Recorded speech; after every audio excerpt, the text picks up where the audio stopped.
I came up with the idea to paint light switch covers because I wanted an affordable option for people to be able to buy original art. I like the idea that this could be the first piece of someone's collection, or it could be an awesome addition for someone who's running out of wall space. As I began to get more excited about this idea and its potential, I decided I wanted to cover an entire wall in light switch covers. So 450 light switch covers later, and this idea is finally coming to fruition. First, the one thing I hadn't even thought about was unpackaging all 450 of them. That alone took several hours just to kind of get the clear plastic off and all the screws out. Then after that, I needed to sand them.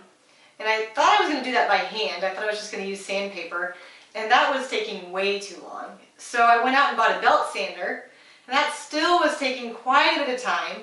So my father-in-law offered to use his glass beater. I had actually never heard of a glass beater before, but basically it's a machine that you put something in it and it blasts tiny fine particles of glass at the object to the point where it makes it kind of like a matte finish. So it works like a sander, only it's even more of a uniform finish. After sanding, then comes priming. So I spray each one of them in batches with a nice primer. Then I finally get to paint them after that.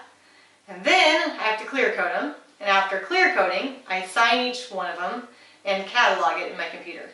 Most of these covers are going to be abstract grayscale. Then I also have a group of them that will be realism, and those ones will actually be color.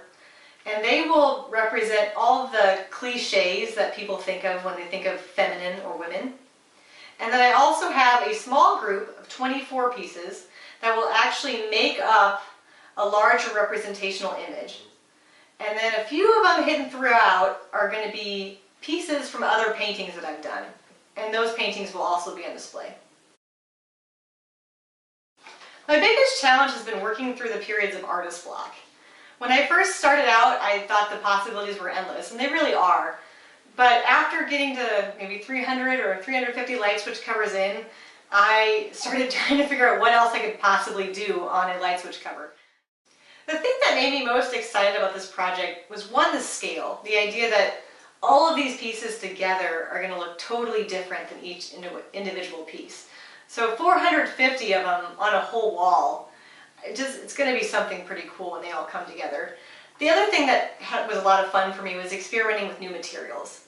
Usually I'm more known for realism, and I kind of work with similar materials over time. But this particular project, with all the different type of styles I was trying to get, I ended up having to work with everything from ink to acrylic to different textures to making my own brushes. So kind of just all the experimentation in the new media. This exhibit will be on display at the Little Gallery in Benson. The opening reception will be with Benson's First Fridays on June 2nd from 6 to 9 p.m. and it will be open all month long.